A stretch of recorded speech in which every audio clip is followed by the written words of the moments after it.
안녕하십니까. 한국군사문제연구원 기획홍보실장 이윤기입니다. 지난 11월 7일 미 대선에서 트럼프 후보가 당선된 것을 세계의 이벤트라고 얘기하고 있습니다. 이것은 트럼프가 당선될 가능성이 거의 없었고 예측을 잘못했다는 그런 방증이기도 하죠. 그러나 트럼프 후보가 당선될 것이라고 시종일관 논리적 근거를 제시하고 예측한 분이 있습니다. 이 박사님, 아주 바쁘시는데 나와주셔서 대단히 감사합니다. 고맙습니다. 이 박사님께서는 그 트럼프 후보가 이 출범 시작할 때부터 시종일관 당선될 것으로 예측을 했는데 뭐 신과 토항로도 아니었을 테고 특별한 근거라든지 배경이랄까요? 그런 게 있을까요? 저도 원래 처음부터 예측한 것은 아닙니다. 처음부터 예측한 건 아니고 저도 또 뭐 미국 현고를 전문으로 연구하는 학자도 아니고 다만 이제 미국 대외 정책, 미국 군사 정책 이런 거를 이제 공부를 하다 보니까 미국 선거에 대해서 이제 관심이 많은데 저는 맨 처음에 이번 선거는 공화당은 제프 부시, 민주당은 힐러리 클린턴, 결과는 제프 부시 승리라고 뭐 그냥 단정적으로 얘기를 하고 있었습니다. 근데 그거는 뭐 신통방통이 아니라 그거는 정치학적으로 그렇게 돼 있는 겁니다. 그래서 정치학적으로는 뭐 그거 설명하려면 뭐 우리가 뭐 1시간이고 30분이고 설명할 수 있는데 그때 트럼프라는 좀 그 괴물 같은 사람이 나타나가지고 트럼프가 나타났을 때 미국 그 언론 중에서 저 사람이 공화당의 후보가 되리라고 예측한 사람이 아무도 없습니다. 최고로 예측 비율을 제일 높은 사람이 20%쯤 될 거다라고 예측을 했는데 근데 공화당 후보가 됐단 말이죠. 나중에 공화당 후보가 된 다음에 그 되기 전인데 거의 확정됐을 때 그 사람한테 물어봤습니다. 20% 그래서 제일 높이 맞힌 사람이니까 20%는 뭐 불합격이지만은 그 사람이 게임의 룰이 바뀌었다는 것을 우리가 몰랐다. 그 게임의 룰이 바뀌었다는 사실에 저는 초점을 바뀌었습니다. 초점을 바뀌고 지금 아직까지 선거 가지고 분석이 안 되는 그 게임이 진행된 겁니다. 그리고 우리나라 이제 언론들이 대부분 틀렸는데 트럼프가 공화당 후보가 된 것을 설명 못하는 사람은 이번 그 뒤를 다 설명 못하는 것이죠. 어떻게 트럼프가 공화당 후보가 됐을까? 그거 설명 못한 그걸 다 못하다 보니까 지금 이렇게 막 틀리게 나오는 겁니다. 저는 이제 그걸 설명하려고 저 나름대로 뭐 책도 보고 뭐 뉴스도 보고 그랬었습니다. 박사님, 미 대선에서 트럼프가 미국 우선주의라는 그 캐치프레이즈를 가지고 상당히 성공을 했는데 미국의 우선주의라는 것은 미국의 세계 전략 차원에서 세계 경찰 역할을 해왔는데 이 전략에 상당히 변화가 있을 것으로 판단됩니다. 그래서 이런 세계 안보 전략이 우리 한반도 안보하고 그다음에 한미 동맹 관계에 어떤 영향을 미칠 것인가? 또 그러면 우리는 어떤 대비와 전략이 필요한가 하는 것을 말씀 부탁드리겠습니다.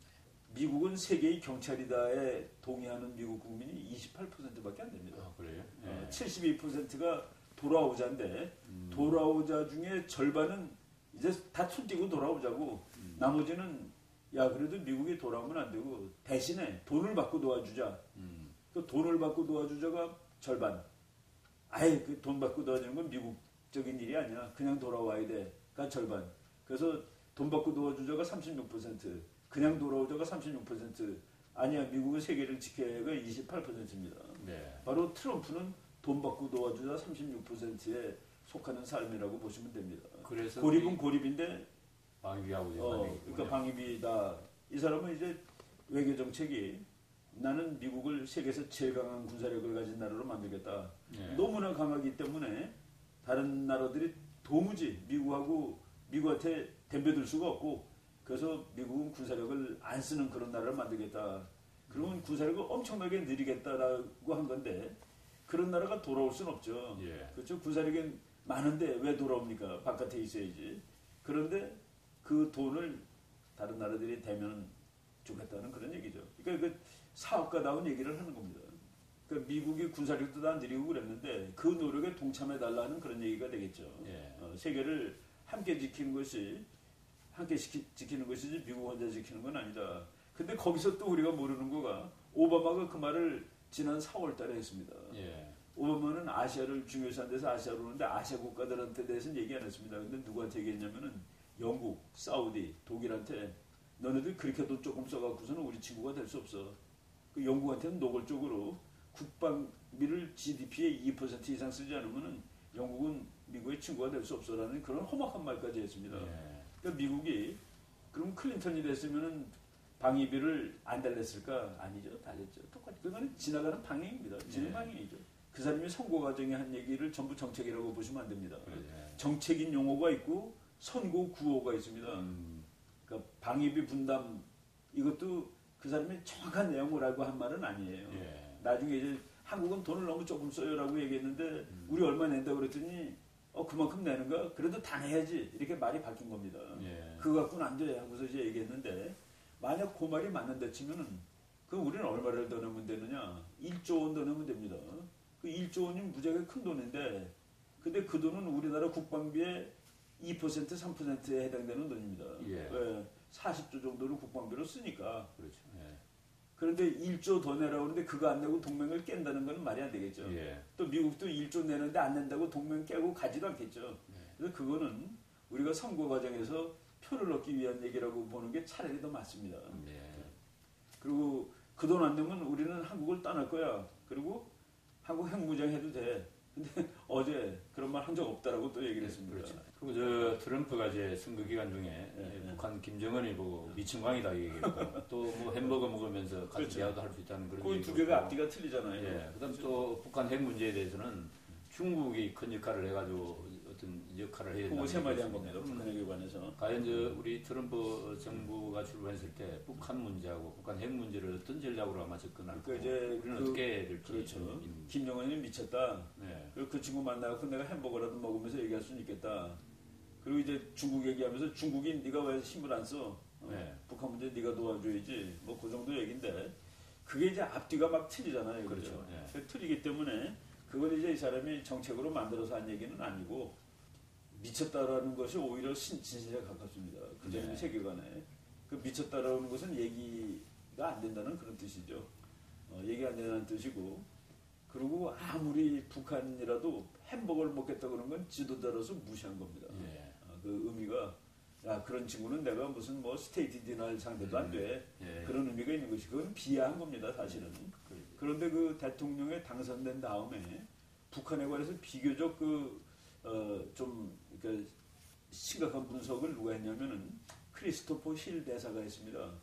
크리스토퍼 힐 대사가 어제 트럼프 대통령이 됐을 때 북한 문제가 잘 여의치 않으면 누구보다도 쉽게 선제 공격을 명령 내릴 수 있는 누구보다도 쉽고 빠르게 선제 공격 명령을 내릴 수 있다.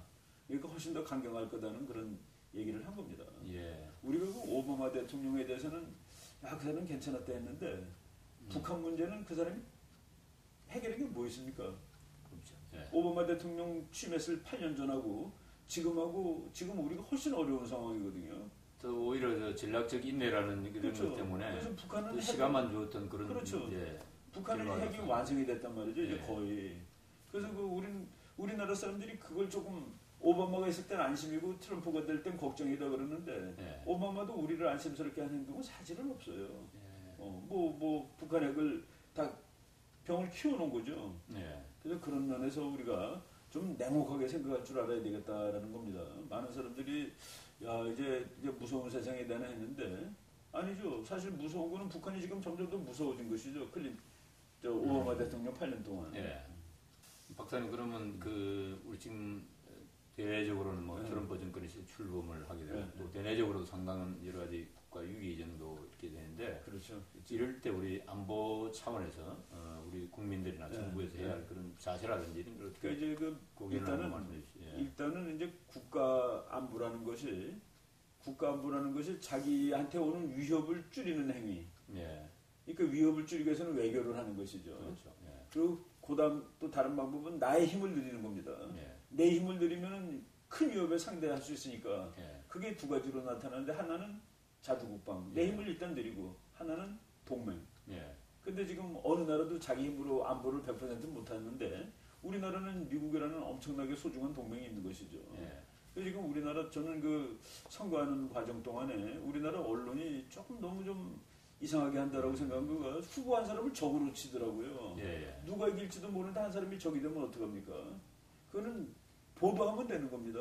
저 사람 나쁘다라고 쓰는 게 아니라 누가 이기는 것 같다라고 보도하면 되는데 트럼프는 아주 못된 인간으로 그러니까 우리나라 국민의 트럼프 지지율이 7%라는데 그런 거는 있을 수가 없는 얘기죠. 어떻게 93대 7이 나옵니까? 언론의 영향이 그렇죠. 그거는 잘못한 것이죠. 근데 우리 언론이 전부 못 쓰는 인간이라고 한 사람이 당선이 덜컥 되니까 트럼프가 나와서 오바마의 정책이 변하는 게 아니라 세상이 변하면은 미국 대통령의 정책이 변하는 겁니다. 오바마가 아시아를 중요하게 한 것은 아시아가 유럽보다 더 중요해져서예요. 돈도 아시아가 더 많고 그리고 무서운 나라도 중국, 아시아에 있고 그러니까 미국의 정책이 자연스럽게 아시아로 오는 겁니다. 근데 많은 사람들이 오바마가 하와이 출신이고 오바마가 인도네시아 살았고 아시아를 아니까 아시아를 중요해서 아니에요. 아시아가 중요해져서 중요시한 겁니다. 오바마처럼 뭐 피보트 에이시아, 뭐 아시아 재균형 정책은 아닐지 모르지만 그 목표와 같은 정책을 트럼프도 하는 것이죠. 우리가 그런 말 있잖아요. 이 외교 정책, 안보 정책에는 여야가 없다. 미국은 여야가 정말 없습니다. 그렇죠. 그래서 이제 미국에 대해서 제일 안심하고 할 수 있는 말이 대통령이 바뀔 때마다 외교 정책은 뭐 비슷할 겁니다. 그러면 대충 다 맞습니다. 이번에도 그 아주 예외는 아닐 거다라고 보는 것이죠. 본 주제와 연관된 그를 다시 한번 11월 28일 날 한국군사문제연구원에서 정책 포럼을 하게 되겠습니다. 이 정책 포럼 한 이후에는 한국군사문제연 홈페이지와 그리고 유튜브, 유영원의 군사세계 등에 게시할 예정입니다. 시청자 여러분 많은 관심과 격려 부탁드립니다. 오늘 대단히 감사합니다. 네, 감사합니다. 예.